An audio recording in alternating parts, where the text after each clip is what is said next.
नमस्कार। जय जय जय हनुमान गोसाई, कृपा करो गुरुदेव की नाई।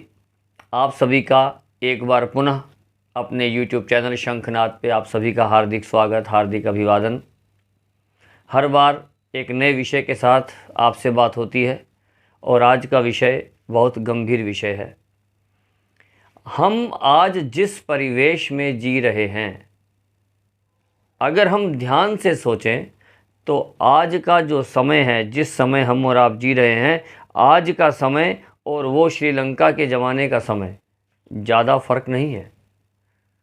क्यों? क्योंकि हम जहाँ रह रहे हैं यह आज सब तरफ नास्तिकता का युग चालू हो गया है।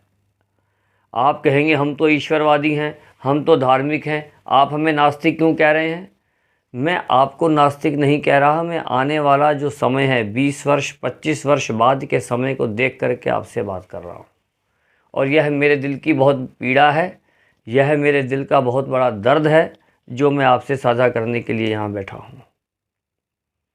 हम अपने दैनिक जीवन में, अपनी दैनिक दिनचर्या में हम इस प्रकार व्यस्त हो गए हैं कि हम किसी और विषय पर सोचने का हमारे पास समय ही नहीं है।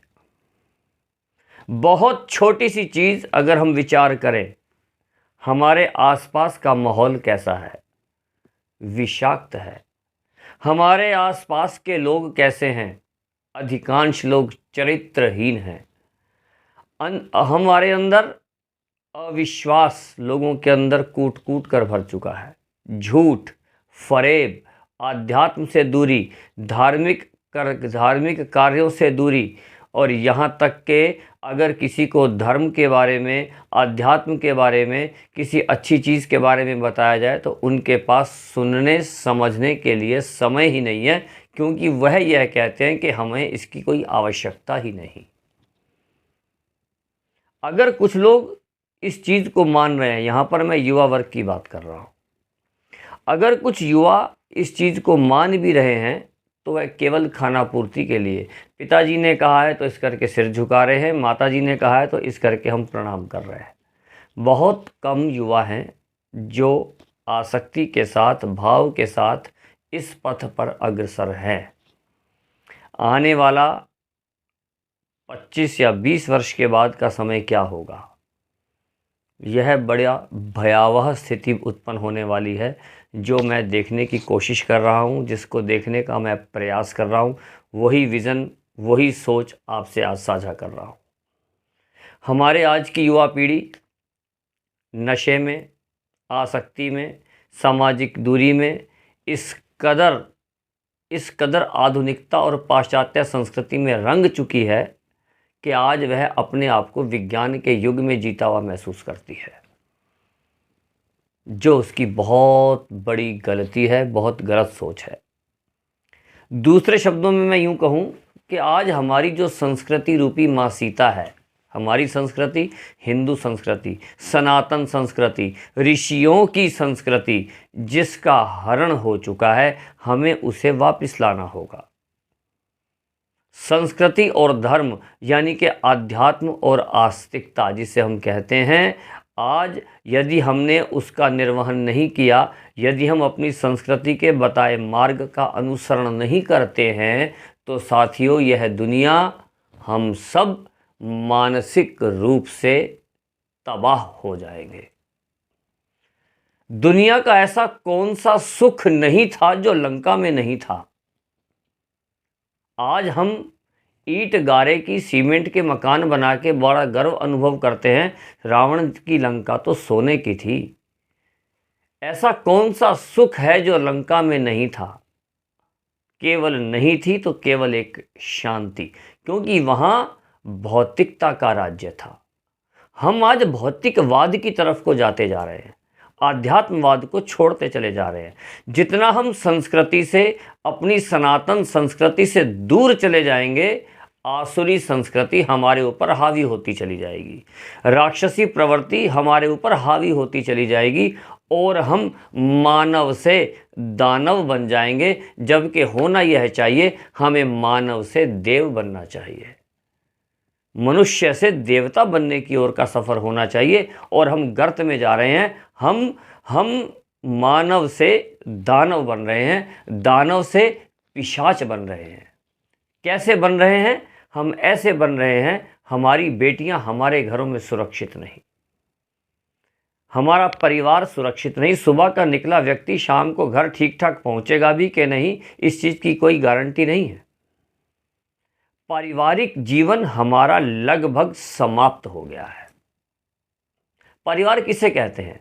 जहाँ परिवार के सदस्य रहते हों, घर में बुजुर्ग रहते हों, छोटे बच्चे रहते हों, एक दूसरे से प्रेम करते हों, एक दूसरे का साथ देते हों। क्या हम जिस परिवेश में रह रहे हैं, हमारा कुटुंब, हमारा परिवार सब खत्म है। परिवार छोटे होते चले जा रहे हैं। घर में हम किसी रिश्तेदार को बुला के राजी नहीं हैं, किसी के घर हम जा के राजी नहीं हैं। भाई भाई से लड़ रहा है, भाई बहन की बोलचाल नहीं है। शहर के बेटे चाहते हैं माता पिता शहर में ना आए, दूर दराज के भाई चाहते हैं वह मेरे यहाँ पर ना आए। यहाँ तक के पति और पत्नी, उनके अंदर परस्पर दूरियां हैं। संतान और पिता, उनके अंदर दूरियां हैं। माता और पिता, माता और संतान, सास और ससुर, सास और बहू, सब में आपस में कहीं ना कहीं दूरियां बनती चली जा रही हैं। यह दूरियां क्यों हैं? क्योंकि हम अपनी सनातन संस्कृति से विपरीत दिशा की ओर चल पड़े हैं। हमारे अंदर, हमारे भीतर आसुरी प्रवृत्तियां आ गई हैं। इसके कई कारण हैं। एक कारण, हमारा प्रमुख कारण पाश्चात्य संस्कृति की ओर आकर्षित होना, हमारी सोच का भ्रष्ट हो जाना, अपने आप को इतने अच्छे हैं नहीं जितना अच्छा होने का ढोंग रचना, यह सब हमारी कार्यशैली का हिस्सा है। आप देखिए जानवर, क्या जानवर का कोई कुटुंब होता है क्या? जानवर की पत्नी, जानवर के बच्चे, जानवर का पति, जानवर के माता पिता, जानवर का अपना कोई कुटुंब होता है क्या? जानवर का कहीं कोई कुटुंब नहीं होता। पशु पक्षी तो वर्ष के अनुसार अपना परिवार बनाते हैं, पत्नी बनाते हैं। वर्ष में एक बार पत्नी बनाते हैं, वर्ष में एक बार पति बनाते हैं। यही चीज़ हमारे समाज में चल रही है, यही हो रहा है। पशु पक्षी क्या करते हैं? जब तक बच्चा नाबालिग नहीं हो जाता, चिड़िया का बच्चा जब तक उड़ना नहीं सीख लेता, शेर का बच्चा जब तक शिकार करना नहीं सीख लेता, कुत्ते का बच्चा जब तक दौड़ना भागना सीखना नहीं सीख लेता, तब तक उसका संरक्षण दिया जाता है। जो ही चिड़िया के बच्चे ने पंख फड़फड़ाने शुरू करे, वह घोंसले से उड़ता है, फिर दोबारा वापस नहीं आता। यही हमारे यहाँ पर हो रहा है आज। बेटा कहीं रहता है, बेटी कहीं रहती है, माता पिता कहीं रहते हैं। आज फिर भी बहुत कुछ ठीक है, लेकिन आने वाले 25 वर्ष के बाद क्या होगा? इस चैनल के माध्यम से आपकी जो भी आयु है, आप 50 वर्ष के हैं तो, आप 70 वर्ष के हैं तो, आप 25 वर्ष के हैं तो, केवल यह कल्पना करें, आपकी संतान अगर आज 30 वर्ष की है तो, 50 वर्ष की है तो, यदि आपका बच्चा आज, यदि आपका बालक 2 वर्ष का भी है तो, आज के परिवेश को देखते हुए आने वाले 25 साल बाद के परिवेश को एक बार सोच के देखें, आपकी रूह कांप जाएगी। आप डर जाएंगे कि हमारा समाज किस क्षेत्र में जा रहा है। और हाँ, हमने तरक्की तो हम शायद खूब कर ले। आज हमारे पास 1-1 लाख रुपए के मोबाइल है, उस समय हो सकता है हमारे पास 10 लाख का मोबाइल हो, 50 लाख की कार हो, 2 करोड़ का मकान हो या 10 करोड़ का मकान हो। आर्थिक उन्नति तो हम सोने के लंका के बराबर कर लेंगे, लेकिन नैतिक पतन हमारा हो चुका होगा। हमारा कुटुंब, हमारा परिवार खत्म हो चुका होगा। जैसे आज जानवर अकेला रहता है, हम सब अपने अपने घरों में, अपने अपने फ्लैट्स में अलग अलग रह रहे होंगे, क्योंकि हम एक दूसरे से बात करके राजी नहीं हैं, हम एक दूसरे को देख के राजी नहीं हैं। अगर कोई जाने अनजाने हमसे बात भी करने की कोशिश करे तो हम कहते हैं कि हमारी प्राइवेसी में इंटरफेयर कर रहा है। मुझे इतना इंटरफेरेंस पसंद नहीं, मुझे इतनी दखलंदाजी पसंद नहीं। क्यों? अगर हमारी आज हम बिल्कुल ठीक हैं, 3 वर्ष के बाद जब हम अकेले रह रहे होंगे, जब हमारी मेरी शुगर कम हो जाएगी, तो मेरे मुंह में चीनी कौन डालेगा भाई? यह समाज के लोग डालेंगे। हम अखबारों में रोज़ पढ़ते हैं, अमुक घर में कई दिन से फ्लैट बंद था, जब बाहर वालों को बदबू आनी शुरू हुई तब पुलिस को बुलाया, दरवाज़ा तोड़ा गया, तब उनका दाह संस्कार किया गया। जानवरों के साथ भी तो ऐसा ही हो रहा है।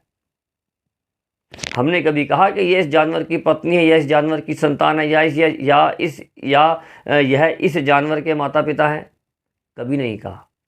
जानवर चाहे दूध देने वाला है तो, जानवर चाहे बीमार है तो, दूध नहीं देने वाला है तो, वह गाय है, भैंस है, पशु है, कोई भी है, XYZ, उसका अंत कसाई खाने में ही होता है। आने वाला समय यदि हम नहीं जीते, यदि हमने अपनी आंख नहीं खोली, तो हम सब का अंत समय वृद्धाश्रम में होगा।